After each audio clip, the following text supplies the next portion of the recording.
And we are live. It's Dr. Justin Marcagiani in the house with Evan Brand. Today, we're going to be talking about hormone and adrenal lab testing, what we're actually using in our virtual clinic to assess our hormone imbalances in our patients and different things that we're doing to address those imbalances. Evan, how we doing, man? I'm good. Excited to get back in the saddle here and talk about something that we can test at home, which is amazing. I think that's the first benefit to point out about some of the testing you and I are utilizing is that many people now, they care more about their health than ever. Obviously, the state of the world has convinced people that health does matter and you need to prioritize this stuff. And so we can send these labs to your door. And so the test that you're going to be showing people today will be something that you can do. If you're listening via audio, you might miss the visual. You can go to Justin Health YouTube channel and see the video, but we'll be sure to make sure we talk about it in a way that you can still understand, even if you're just audio only today. Yeah, and if you're listening to the audio, we'll put a link down below for the video so you can see it. And also, if you're listening, you can go to justinhealth.com/YouTube and hit subscribe. All right, so let's dive in, Evan. So we deal with patients from all over the world virtually that have all kinds of different hormonal imbalances. It could range from a menopausal woman with lots of hot flashes, mood issues, vaginal dryness, depression, skin elasticity, hair loss issues. It could be a cycling woman that has a lot of PMS, PMDD, breast tenderness, cramping, back pain, mood issues, irritability, also infertility as well. And then there's a lot of different imbalances in between, excess androgen issues like we see in PCOS, polycystic ovarian syndrome. We may even see estrogen dominant issues, just like, which could be PMS as well, could be infertility, could be fibroids, could be endometriosis, could be fibrocystic breast issues. All of these things are on the table. And of course, even male issues too. Men could have excess estrogen, and or low androgen and or low or high cortisol and or low or high DHEA. All of these imbalances are potential. I always tell my patients, you have the right to have more than one issue at the same time. And you can also have a hormone imbalance and also have multiple gut infections too. Of course, it's all possible, right?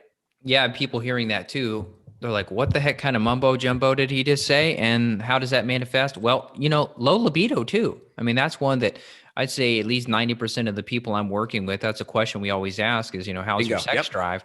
And sex drive is always terrible for people. I was actually a study that came out and the vast majority of people surveyed said that they would rather scroll on their smartphone on social media than have sex with their partner. And I thought, oh God, is that where we are in the technology world, that the phone is more desirable than our partners? That's no good. Yeah, definitely not good.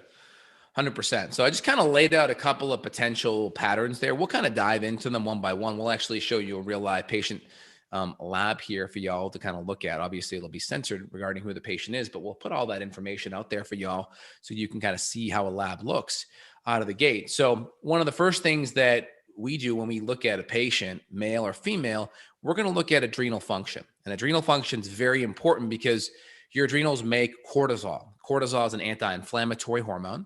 Most people in today's day and age, they're not underinflamed, they're overinflamed. So having your body's natural anti-inflammatory system on board is vital, very, very important. Second is cortisol rhythm. Cortisol rhythm plays a major role in your circadian rhythm, which is waking up, energy in the morning. Having good rhythm helps a lot with mood, and also lower cortisol at night and that nice gentle taper of cortisol. So cortisol starts mid-range when you wake up, and then that first 30 minutes to an hour, it almost doubles. And then from there, it tapers down throughout the whole day. And we want a nice lower cortisol rhythm, lower cortisol level at nighttime so we can wind down and relax. Not too low where we start having maybe blood sugar issues, which could wake us up at night, and not too high where we could have problems going to bed because we're too wired, right? Or not a reverse pattern where we're lower in the morning, which means low energy, and higher at night, relatively speaking, which could cause us to have too much energy at night, and then we don't get good sleep. So the adrenals play a really big role because of cortisol and its effects on anti-inflammatory, mood, rhythm, sleep. And then also, especially for women listening, men too, but DHEA sulfate is a precursor to a lot of our sex hormones that helps with our female hormones. And that plays a big role in healthy healthy reproduction.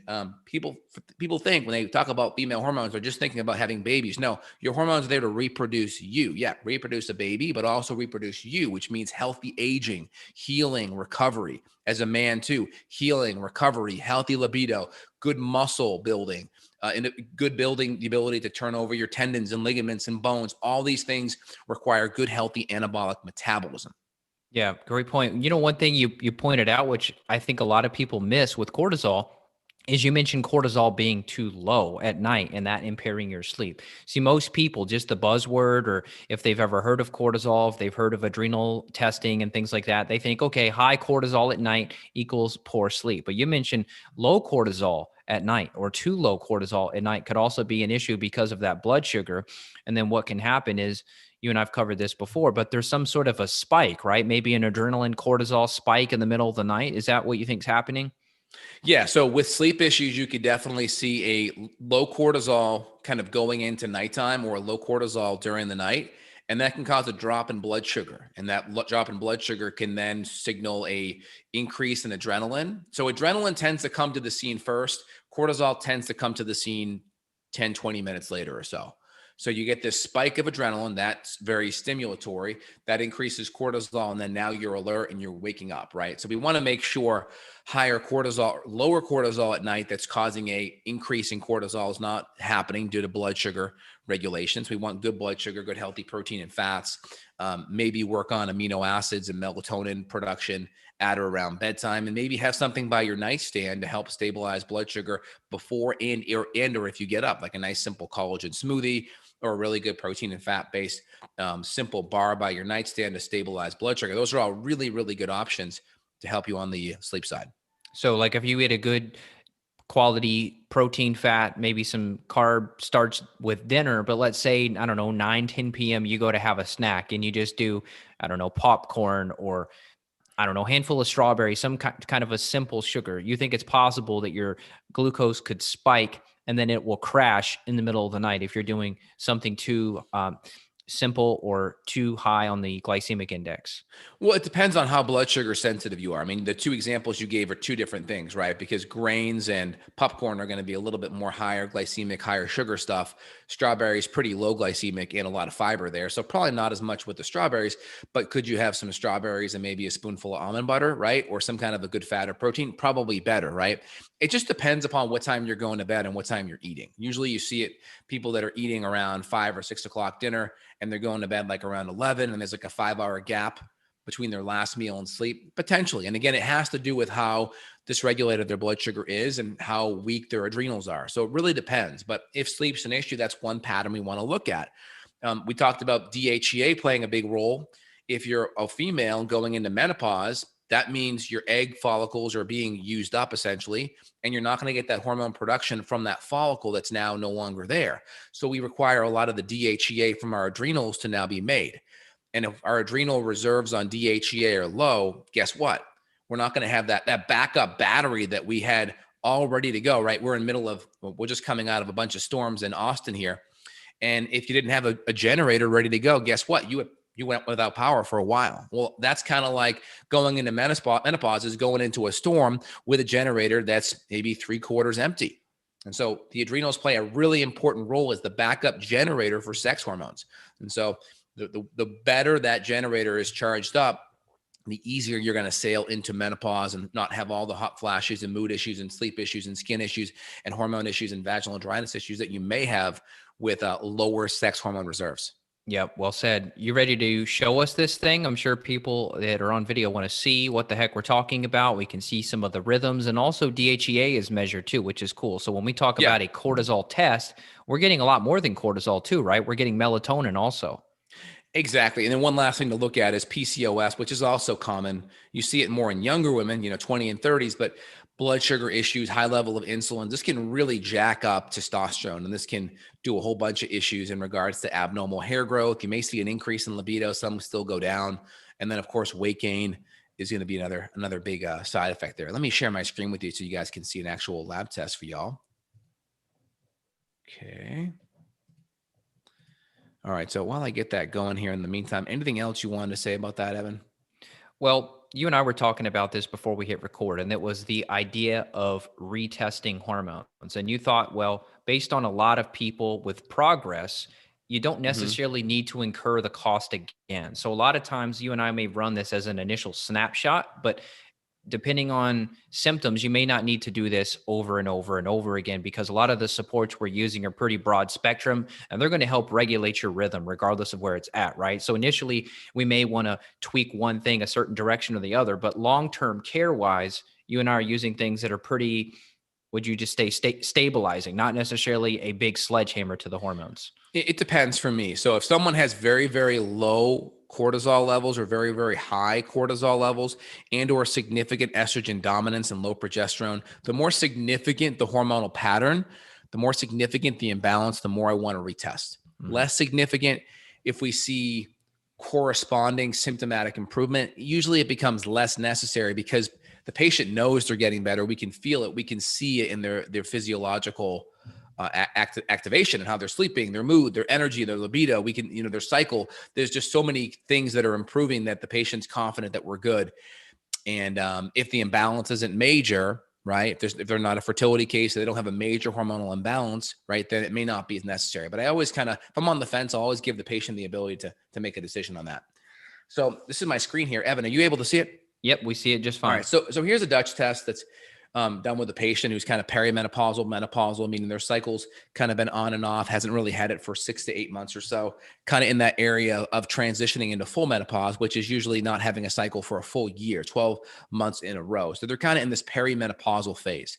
And usually perimenopause can start to hit in your early to mid 40s, where you start skipping months. Maybe you start having some hot flash like symptoms, whether it's mood or libido or hot flash stuff. And again, it's always tough to say because perimenopause can easily feel like PMS too, right? I think that the biggest differentiating factor is not having all the hot flashes and not having the skip cycles when it comes to more of the PMS like stuff. That's usually a distinguishing factor.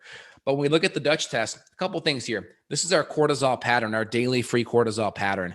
And you can see you wake up here at A and your cortisol should taper up in the morning. This is within the first hour, and then go down throughout the day. So this patient actually started with A here, right? This is cortisol with a pretty good rhythm out of the gates. But instead of peaking up 100% or so, they actually went down. So they started here. Instead of having that nice rise, they went down. This is big. This is a big problem, right? Not going to have the energy, not going to have that good rhythm, that good up and atom kind of energy in the morning. And they trace low the entire day, relatively low and flat the entire day. So we call this a flat cortisol rhythm. Relatively speaking, it's flat.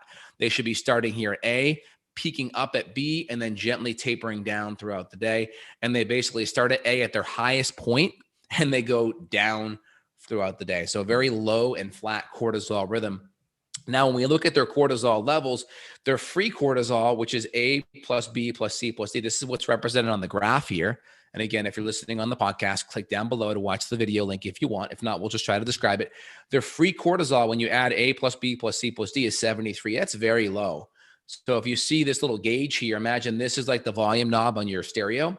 This is all the way up high, this star, and this on the left's all the way up low. So they're almost all the way to the left. It's like their volume knob is like 5% on. It's like having a whisper out of their stereo.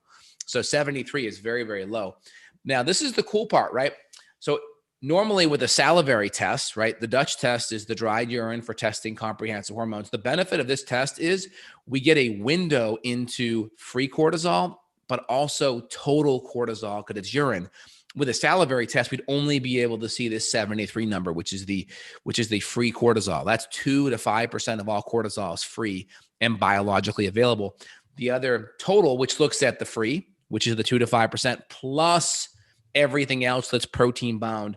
This gives us a window into all of our cortisol we're making. Now, this is the cool thing. We never would have this number on a free cortisol test from saliva, but you can see their total cortisol, which is everything, is very high. It's 93.04, right? It's way off the charts high. So they have very, very, very low free cortisol, very, very, very high total cortisol. So there's not like an adrenal fatigue issue or like a low adrenal pattern. Even though the cortisol is low, their adrenals are making a lot of it, right? And this is a common pattern we see when there's HPA axis dysfunction. So if you go down to this page over here, you're going to see what the HPA axis is. I'll go back and I'll just explain this in a minute. But if we go down to this page here, the HPA axis, we have this feedback loop from the hypothalamus and the pituitary. This is the HP portion of the HPA axis. And this communication feedback loop talks to the adrenals, where we make cortisol, where we make DHEA. And we have our free cortisol, we have our total cortisol, we have our DHEA. This feedback loop from our corticotropic releasing hormone to the adrenal corticotropic releasing hormone, this feedback loop is our HPA axis. And when this starts to break down and that feedback loop, that miscommunication happens, this is where we start seeing a very high amount of total cortisol and a very, very low amount of free cortisol. Does that make sense out of the gates? Questions there, Evan? Makes perfect sense. So what do you do? Yeah. So let me continue to roll with that. Let me go back up here a little bit more. DHEA production looked good there, though. That was nice to see. So let's kind of break it down. So I always hit things like this. I have my order of doing things. That way I don't miss anything. So the first thing I look at is cortisol rhythm. How's the cortisol rhythm? Good in the morning, A, and then B, C, and D, morning, afternoon, night are low, low, low. So normal, low, low, low. So definitely poor cortisol rhythm. How's the cortisol amount? Well, free cortisol is low. Okay. Total cortisol is high. Now, so I tend to treat someone more in the middle in regards to their adrenal support. I won't over support their cortisol too much because we know they're making a lot. So we're really going to focus on an in-between amount of cortisol and more HPA access support in regards to adaptogenic herbs. We really have to support good adaptogens. This being a menopausal woman or perimenopausal, we're going to support the adrenals. We're going to support HPA axis, and we're also going to use herbs to support the estrogen and progesterone receptor sites. We're going to do both, okay? So you can see her. Now, the next part is sex hormones. So we talked about the total cortisol, right? Free cortisol low, total cortisol high, strong HPA axis pattern. And then the sex hormone-wise, estradiol is low. This is primarily the hormone that's going to be used in cycling women. Progesterone's low. They're both equally low. You see how they fall in the same place in the dial? So if you're looking at the volume knob, they're both in the same place. They're both low on the volume knob. Usually with estrogen dominance, we'll start to see the estrogen knob higher up relative to progesterone. So that tends to give us a good ratio if we're intact. So estrogen to progesterone ratio is good, but the hormones are just low altogether. And then testosterone for a perimenopausal woman, it's in the bottom 25% of the range. Not bad for a perimenopausal woman. You know, top 25, top third to half is ideal. Not bad at all. And this woman was not doing anything, correct? She wasn't doing any DHEA or testosterone support? Incorrect. And then I ignore total DHEA. I look at these numbers individually here. I look at DHEA, sulfate, etocalanalone, andro. I look at them all separately. Her total DHEA number looks okay, but that can give you a false interpretation. And again, I've been doing labs like this lab for 6 years. I've been looking at hormone labs for over a decade. So, I mean, I've done thousands of these things. So I always try to boil it down to the patterns and the data that matters. And I ignore the fluff. So how would this woman feel? I think important to mention, you know, all these numbers, people may look at this and think, okay, this looks like Greek. So can you just explain how would a woman with that pattern be feeling? We're seeing that cortisol was okay in the morning. A lot of perimenopausal symptoms, libido, mood, hot flash stuff, skipping cycles, of course, low energy, mood stuff. All of those things are present for sure. And then look at her DHEA sulfate here, right? This is the backup generator of the sex hormones. It's in the bottom 25% of the range. So this is the dial here, right? 170. She's definitely on the lower part here, that bottom 25%. I like to group things based off a percentage. Then the actual numbers don't matter as much. Like I just say, hey, you're in the bottom 25% of the reference range.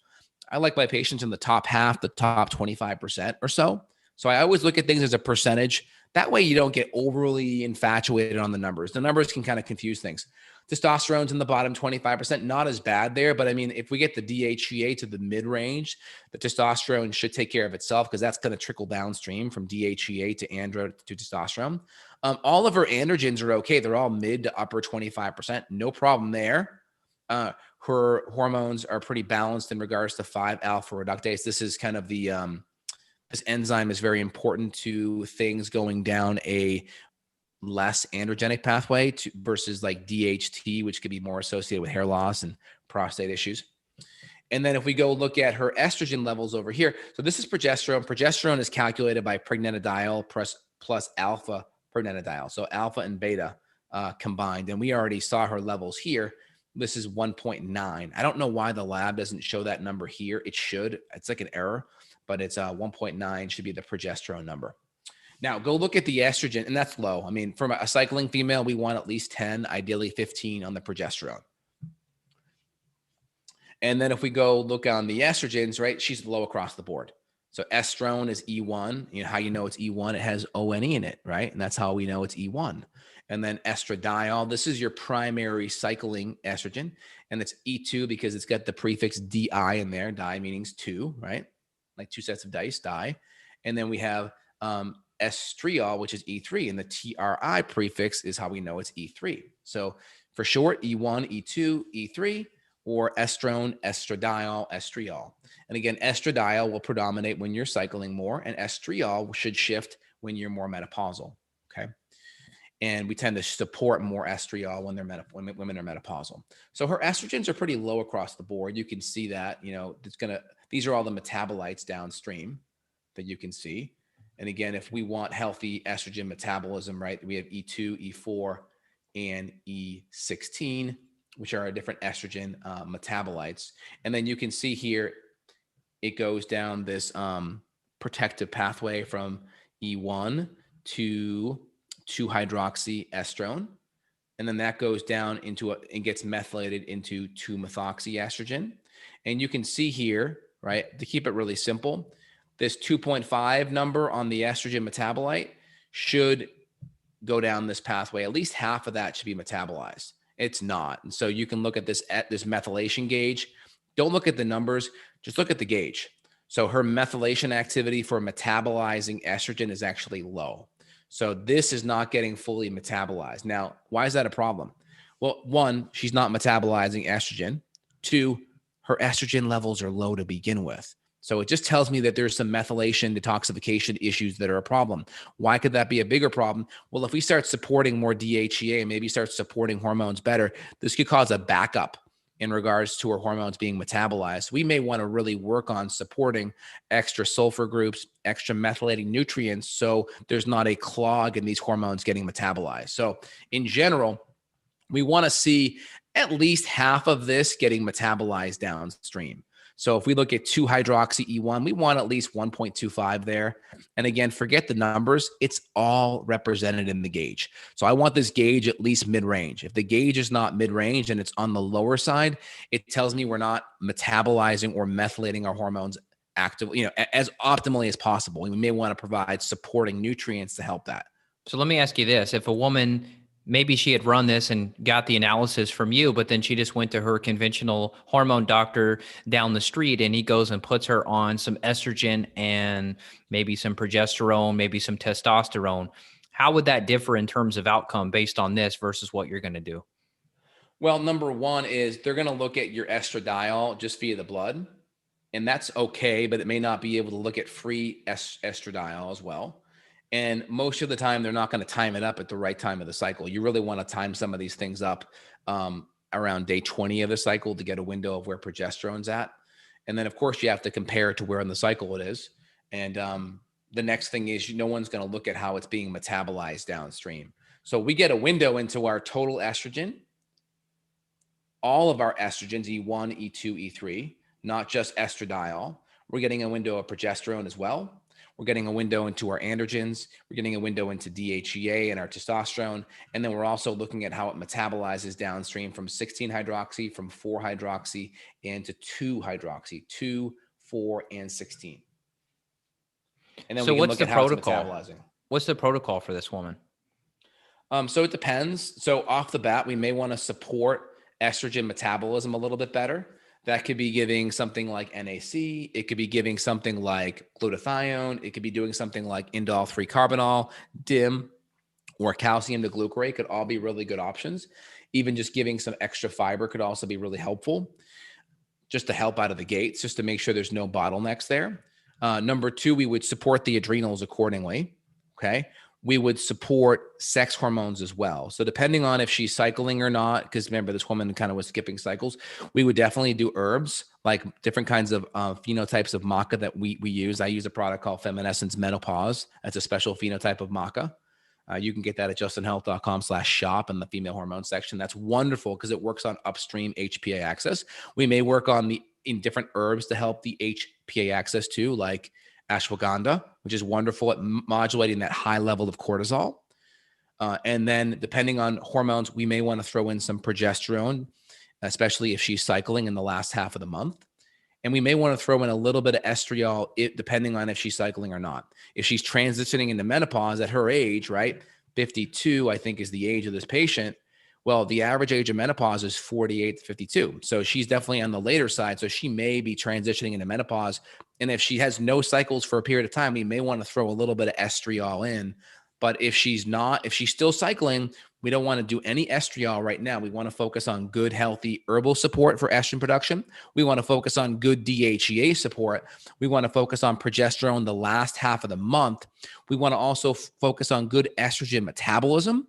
We want to focus on really, really, really good HPA axis support. All of those things are going to be really, really important. I'm not going to give like an exact protocol on dosing just because it's, this is a very general kind of thing right now. I don't have the patient in front of me, but it just kind of gives you a good idea what I'm looking at there. Totally. So someone may think, oh, they saw that high metabolized cortisol and they may think they need to come in and do something like Relora, which a lot of people talk about to lower cortisol. That is not the right choice to do because her total or the free cortisol is already on the low end, correct? So like at nighttime, like if this woman says, hey, I'm not sleeping good at night, you're not going to come in and use Relora, are you? Because that would take the low situation and make it lower. Is that right? I wouldn't give something that would lower the free cortisol more, like something like a phosphatidylcholine or serine, right? But I would do some things to calm down the HPA axis for sure. So things that really can help calm it down, because that total cortisol being really high is what's telling me that there's definitely HPA axis issues. But I mean, it's possible some of these symptoms could kind of conflict because her free cortisol is so low and her total cortisol is so high. But I wouldn't overly lower the free cortisol. I would just focus more on adaptogens to help modulate over cortisol, just the overactivity, the overstimulation of the adrenals as a whole. And I would still come in there and support with some pregnenolone and DHEA as well. I wouldn't overdo it either, though, because her cortisol is total on the higher side. So this is where it's really important. Like it'd be really easy to want to give this woman a lot of licorice and a lot of pregnenolone. Some of that may be necessary, but you may want to just take into consideration that she has a total cortisol level that's very high, and we may want to have some kind of in-between dose. So we got to really look at that total cortisol production in relationship to the free and not overdo it. Yeah, and what you're saying is because she's desperate to feel better, right? And you want to give her more energy, and you're going to look at that rhythm and say, okay, yeah, it'd be great to give her a boost. Here's some licorice at breakfast time and maybe some lunchtime dose to perk her up. But you're saying you can overdo it because of how high the total is in this case. Yep, very easy to do that. Yeah. Yeah, and so then that would manifest how? Maybe anxiety, heart palpitations, insomnia. If we overdid it, yes, potentially heart palps, potentially insomnia, potentially anxiety. All of those things are potential issues that you may see a problem with. Yeah. And this is why we love to mix herbs too, right? You're rarely going to be using an herb in isolation, right? You're going to be coming in possibly with ashwagandha, but you may come in possibly morning. Maybe she could benefit from something like some eleuthero, some holy basil, maybe some other more stimulating things if you don't want to go too high on the licorice. Is that what you would do? Correct. Yep. 100%. Cool. Any other questions there so far? It's great to see it. I think this should help a lot of people. Yeah. In general, you really want to make sure you kind of clearly delineate where the patient is in their hormonal pattern. I think it's really tough. The hardest part is when you have a woman who's perimenopausal, who's still cycling, but is starting to not cycle and starting to switch into menopause, because you kind of have two ways to handle a woman if they're still cycling versus they're not, because hormones have a rhythmic fashion, and you want to add them in, pull them out.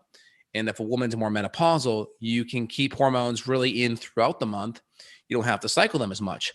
And so I always err on the side of treating a woman like they're cycling until they clearly delineate that they aren't cycling. Because if I start giving hormones monthly, daily, and that could throw off their cycling pattern, I don't want to do that, right? First, do no harm. Let the body clearly delineate where it's at in regards to its natural hormonal pattern. So the hardest part in dealing with women is if they're perimenopausal, transitioning to menopause, I really want their bodies to clearly show me that they're ready to stop cycling. And that's, I always treat them like they're cycling until it's crystal clear they aren't.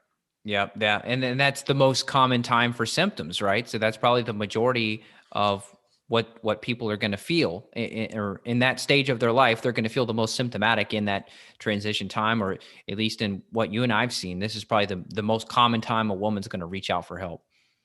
110%. Yep. So it's really, really important to kind of take a look at that and make sure that, we keep that in mind. Absolutely. And then also, we have different estrogen metabolism risks, right? We have different estrogen metabolites. So if we look over here, we have E1, E2, and E3. And when you look at these different metabolites, E1 tends to be a little bit more, safer, right? E1 tends to be a little bit more safer in regards to its detoxification. Okay. And then when you look at E4, 2-hydroxyestrogen, right? Our estradiol here, this can go down pathways as well. Our 4, that could be a little bit more damaging to DNA. So our 4-hydroxy could be a little bit more damaging, as you can see. Let me ask you this real quick. So if you scroll down a little, it's showing how on that pathway you can get DNA damage. It's showing reactive there. So we have to factor in what we learned from the stool test into this also, right? Because if we see like a high beta glucuronidase problem due to bacterial overgrowth, isn't that going to mess up this same pathway, or am I? Yep, it definitely can. And you can see here with the different, metabolites, right? Your 4 is going to be a problem area, right? So your 4, your 2-hydroxy, your 2-hydroxy going into this 4-hydroxy right here could be a problem. 2-hydroxy tends to be a little bit less damaging right here, especially if you have good COMT and methylation. Because all these things can conglomerate. So you can see how E1, E2, and E3 can all go side by side. They can all transition, but then you can see they can go down to the 16 pathway, which tends to be a little bit more gentler. It can go down the 4 pathway, which can go into reactive oxygen species. It can also get methylated, right? What's methylation? Folate, B6, right? B12 really helps support methylation, choline. And then also glutathione can help decrease a lot of this too. So healthy glutathione, healthy sulfur, healthy cruciferous vegetables, healthy digestion of our animal products. And that can help a lot of this, this methylation issue and detoxification. And then of course we have our E2-hydroxy over here, which again, methylation is very important. Folate, B12, B6, choline, right? Healthy cruciferous vegetables are going to be really important for here. And we can even, if it's really high, we can even do things like DIM. We can do things like calcium to glucarate. We can do extra fiber, things like that to help bind it up. Yeah, and the reason you're saying this is so important is because we need to get out these excess hormones, right? We don't want them just sitting in the tank, so to speak, after they've gone through this process. So you're saying the glucarate, the glutathione, the methylation, these are all the processes in the body to get rid of these once they're done. I don't know what the right word is, but once they've been used by the body, excrete it. Your body will conjugate them, bind up proteins to them, and excrete them. And so we're going to really focus on a lot more glutathione, support more sulfur amino acids. If we see this guy over here, the 4-hydroxy E1's higher. And then, of course, you can always give sulfur support, methylation as well, which is going to be the B6, B12, folate, choline, all of that as well. And this will support both of these 2-methoxy, 2-hydroxy, as well as 4-hydroxy E1. All of these are going to be very helpful. You can't hurt to support any of those. And if we have anyone that has, estrogen cancer, risk, well, we tend to, if we need estrogen, in someone's more menopausal, we're going to try to support more estriol, which is going to be more cancer protective. But if someone has a previous cancer history, we probably will not do any hormones at all on the estrogen side and just focus on progesterone as long as their cancer is not progesterone sensitive, and good, healthy herbal support to help modulate some of the receptor sites. Yeah. Awesome. Questions this, there? This ties into a lot of stuff we do with the gut too, which is really cool because we're often going to be in detox too. We're often going to be using glutathione for mold or chemical toxins. We're going to be using calcium D-glucarate to help with zearalenone or other mycotoxin removal. We're going to be using possibly a methylated multi based on what we see with poor mitochondrial function on the organic acids test. So the cool thing that I'm seeing here, the trend is that the whole picture works together. So by working on the other body systems, we're already really fixing the majority of stuff we're seeing here, plus the addition of some of the extra hormonal support. Yeah, exactly. And then kind of the general ratio of healthy estrogens is we like to see a kind of, we have the what's called the estrogen ratio, where we look at estradiol, estrone relative to 16 hydroxy, right? So it's like we're looking at basically E1, E2, E4, and 16.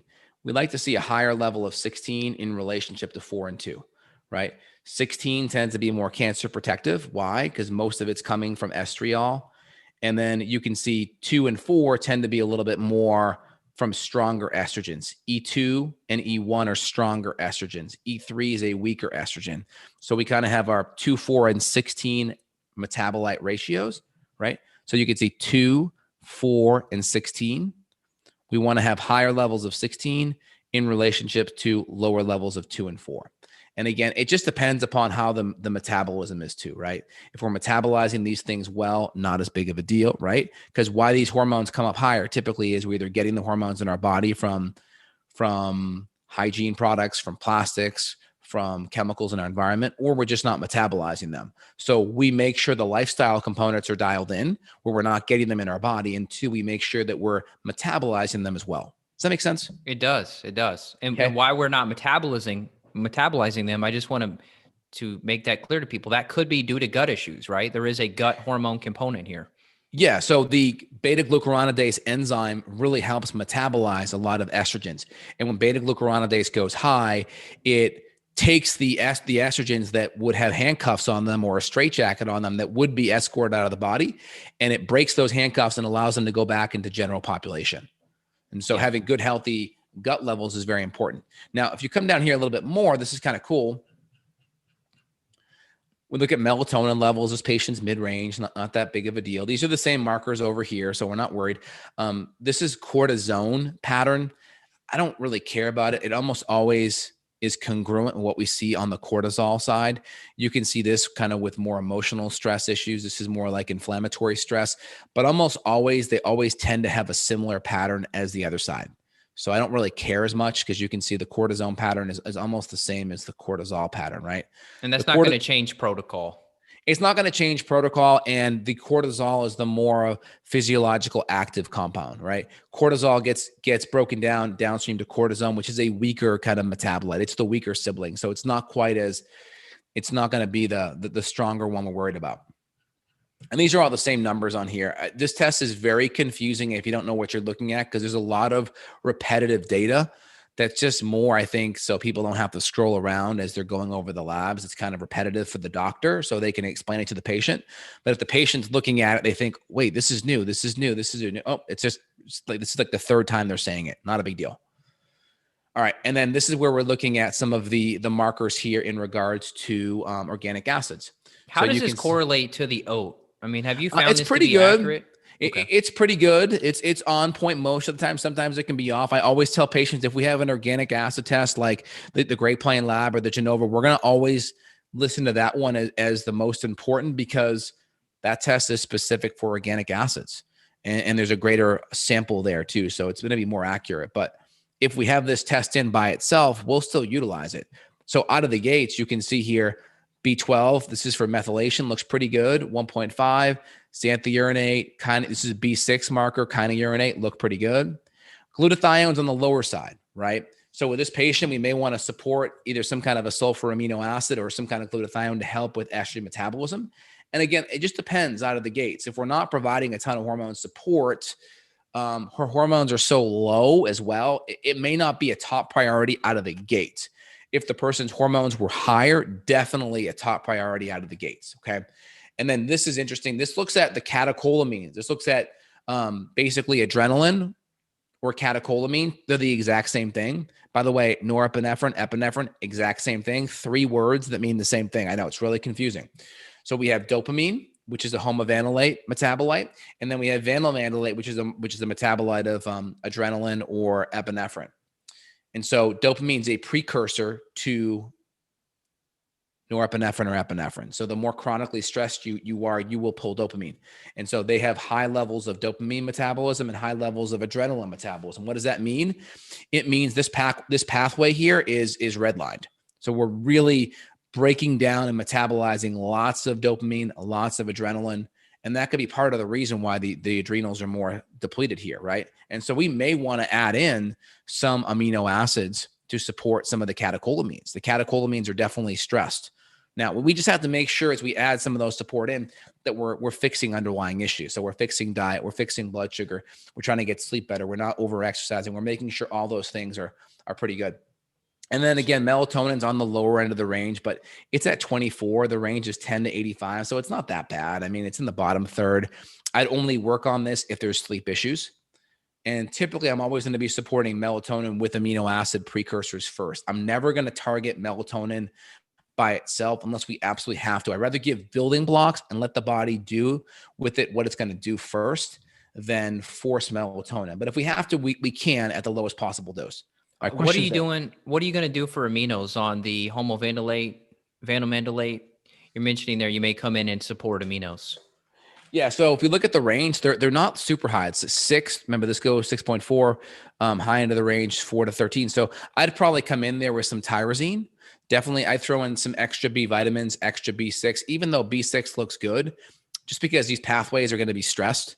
So I really want to make sure some of the B vitamins are there. Some of the extra amino acids are there. I'm going to work on some of the adaptogens for the adrenals. I'm going to work on some of the adaptogens for the female hormones. We'll throw in a little bit of DHEA. We'll throw in a little bit of pregnenolone building blocks as well. If we go look here. So would you come in and never do DLPA over tyrosine in that situation? Would you go based on symptoms? Like if somebody was like super weepy and crying at the drop of the hat, would you say, okay, we're going to go DLPA instead, or you're just going to go tyrosine? I would just do tyrosine out of the gates. I'd only do more DLPA stuff if there's like a lot more chronic pain, because DLPA will tend to go down more of that beta endorphin pathway, which could be helpful for chronic pain stuff. If not, I would just hit more of the tyrosine and the B6 and then really calm down the HPA axis. Does that make sense? Yeah, it does. And then again, you could see here, pregnenolone is an important building block that we like to use because it's the mother of all hormones. Now, I like it, but you don't want to just take it willy-nilly. I like to always use the lowest possible dose. And I like to use it sublingually to bypass the gut. And you can see so you can see here, pregnenolone can go downstream to progesterone, right? And then you can see pregnenolone can also go downstream to DHEA, which can then go downstream to our sex hormones, right? Potentially some of the androgens, potentially some of the female hormones, right? Go right from here to andro, to E1, that goes to E2, and then that can go to E3, all right? And then it can also go downstream to testosterone too, okay? And then it can also go downstream to your mineral corticoids, which are right here, DHEA to... Where's aldosterone here? Help me find aldosterone. Where is it? There, andro, E1. Let me know if you can see it, but there should be a pathway where it goes downstream to aldosterone, which helps hold on to our minerals. Is it at the bottom? Scroll down. I'm not seeing it. No, I don't see it on here. Maybe they left it out on this graph, but there should be a pathway that goes down to aldosterone, which is a mineral corticoid, which helps you hold on to your minerals as well. Now, also too, if you have progesterone, right, but then you're having a lot of like inflammation, right, you can go progesterone down to 17-hydroxyprogesterone, and then that can go down to cortisol, right? So if you're chronically inflamed, you can create low levels of progesterone because progesterone is going from here right downstream to cortisol. So that's why chronic stress and chronic inflammation could throw off your female hormone balance. Does that make sense? Yeah, it does. Yeah, it shows there too. Mother's diet during pregnancy, insulin resistance, obesity, inflammation, hypothyroidism, licorice, phthalates. I like how they put the information about what's going to contribute to the problem. That's really cool. Yeah, exactly. And then also you can see here, you can go your cortisol, right? And then your cortisol, this is your free cortisol here, right? This is your active cortisol. So this is your free cortisol here, and the free cortisol is going to be what we measure on the cortisol rhythm graph, and then it can go down the cortisol that's more inactive, right? We have our THE cortisol as well, which is part of our cortisone. We So need if we to do go, a show. Let's do another one on this and review our own. I'm gonna get a new one and let's do it. yeah, absolutely.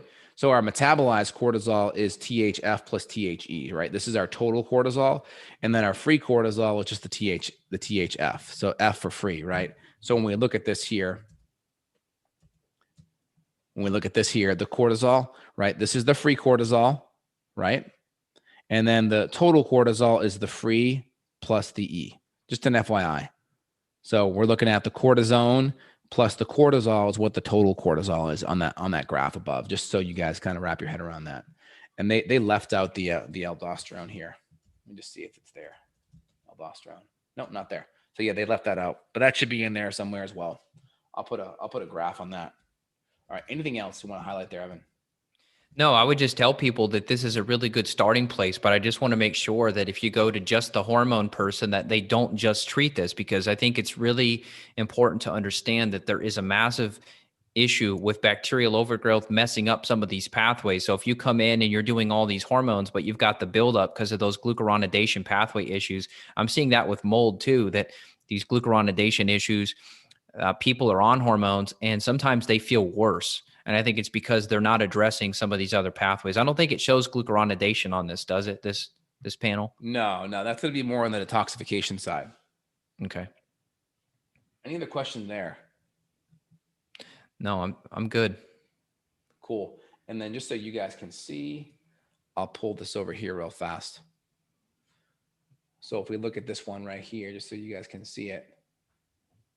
So normally progesterone, it can go from progesterone down here into aldosterone. And so in general, if we look here, it should go progesterone to aldosterone. So this pathway here, you'd see aldosterone kind of coming down here if it really extended all the way. Just an FYI on that. All right. Anything else? I think we hit everything pretty good here. So are you saying progesterone could help aldosterone problems? Yeah, exactly. So if we support Pregnenolone, that could also help aldosterone issues. Also supporting licorice can help aldosterone. There's basically a drug called Florinef, right? There's Cortef that supports cortisol levels that are very low. Okay. And there's Florinef, which supports aldosterone, and licorice has an effect of mimicking aldosterone. So that can be helpful because when your adrenals are really weak, you may have a hard time holding on to your minerals. And so that's important because we need healthy blood pressure to perfuse blood to the brain, oxygen to the brain.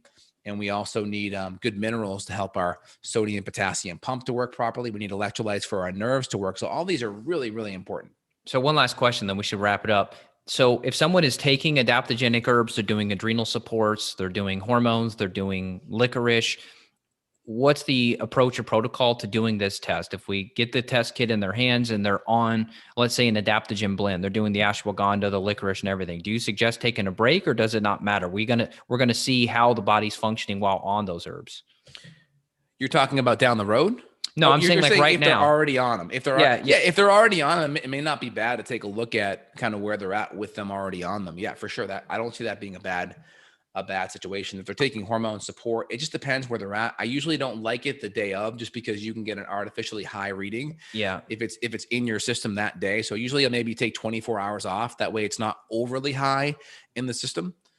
That way, but you still see the trend. Yeah, I'm always on the fence about it because you got so many people taking blends, which is great. I think you and I have really helped educate people about adaptogens, but you've got people taking so much, and it's like, well, are we seeing an artificially good cortisol pattern, or is this really how your cortisol pattern looks? So I think maybe a day or two off sounds smart.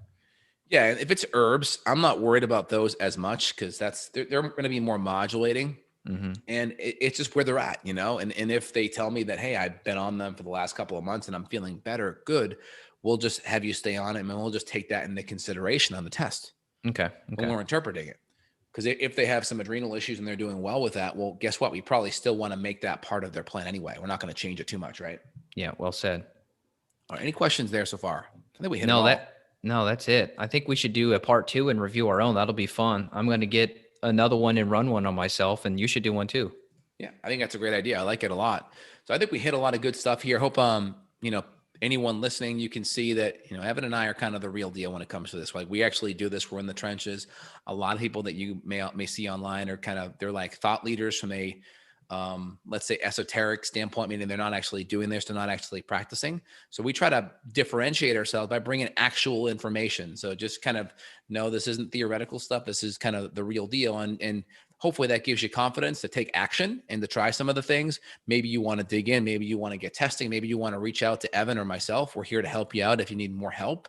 Of course, start with all the foundations. We have thousands of hours of free content because we know 99.9% of patients that we work with or help, they're doing it with our free content. We're not even seeing them. Now, if you're ready for that next step and you want to dive in, we'll put links down below so you guys can reach out. evanbrand.com to reach out to Evan. Evan's available worldwide. And myself, Dr. J, justinhealth.com to schedule with myself as well. We appreciate you guys connecting with us all. Anything else you want to say, Evan? No, people really appreciate it. And yeah, we'll make sure to have the link. If you listen on audio, your mind's probably blown right now. You thought, what the heck just happened? We will make sure to give you the link. That way you can see this thing, because the screen share is great. And you just want to give you kudos. You're a great teacher and you've taught me a lot about the Dutch too. So I really appreciate it. And your eye to detail on this thing is awesome. And most people don't have that eye. So we really look up to it and really appreciate it. Hey, thanks, Evan. Really appreciate it. And if anyone has any hormone issues that are way out of balance and you want to double check it with some blood work too, I don't have a problem with that either, especially some of the androgens. I always like to double check with blood if we're seeing some chronically high stuff. Feel free and do that as well. And I hope you guys enjoyed it. Feel free to give us a share as well. Thumbs up. And if you want to write us a review, that gets us motivated. We'll put a review link right down below if you want to write us a review on iTunes. Appreciate it. You guys have a phenomenal day.